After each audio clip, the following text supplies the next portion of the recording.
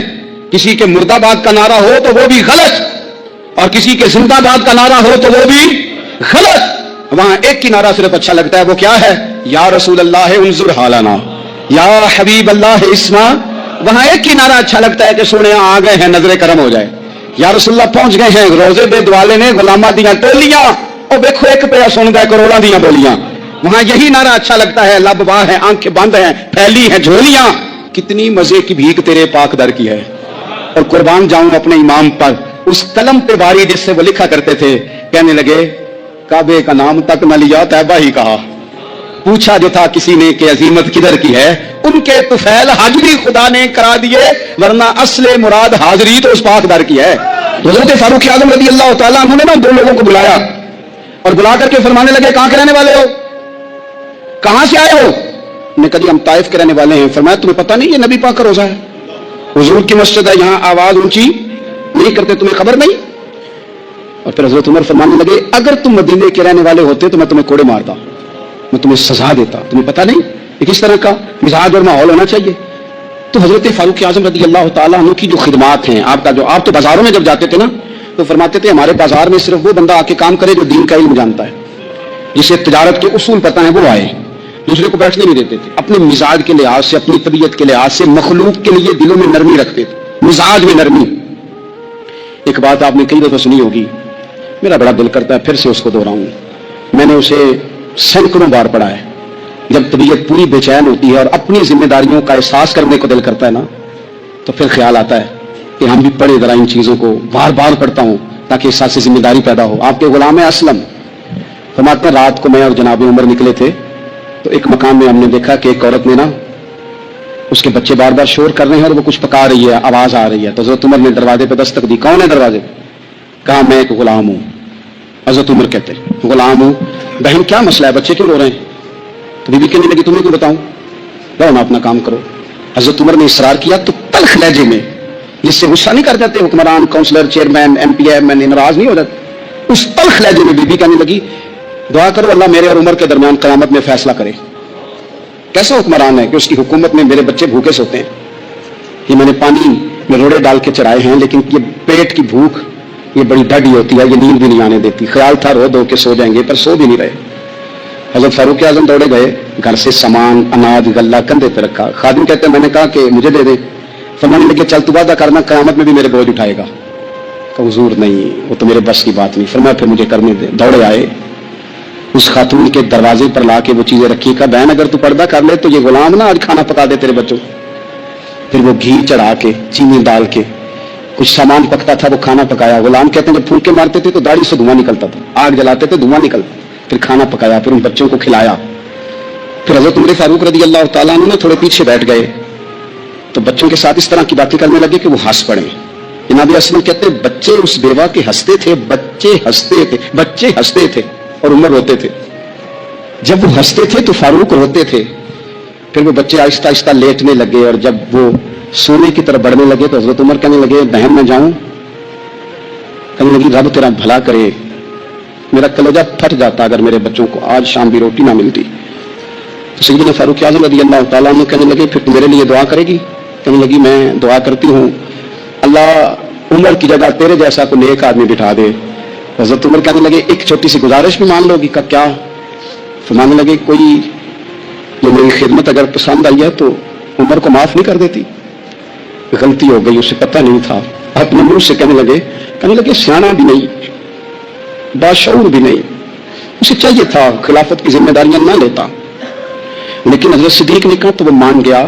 لیکن بہن میں اسے جانتا ہوں, بزدل بڑا ہے, کمزور بڑا ہے, ضعیف بڑا ہے. اگر تو قیامت میں اس کی شکایت لگائے گی تو بڑا کمزور پڑ جائے گا, اس کے لیے مشکل ہو جائے گا. تو کہنے لگی اچھا اگر تو اتنی سفارش کرتا ہے تو جا, میں نے عمر کو معاف کیا. حضرت فاروق اعظم نے چہرے سے کپڑا ہٹایا تو بی بی کہنے لگی اوہو آپ عمر ہیں؟ آپ فرمانے لگے میں جو بھی ہوں تو وعدہ کر چکی ہے کہ تو نے عمر کو معاف کیا. پھر باہر نکلے اور اپنے خادم جناب اسلم سے کہنے لگے 2 بندے اور بلا اور انہیں گواہ بنا کہ میں نے اس غریب کے روتے بچے ہنسائے ہیں, تو جا کے ان کو بتا میں نے وہ ہنسائے ہیں, اس کے بھوکے بچوں کو میں نے روٹی کھلائی ہے, اور تو گواہ ہو جا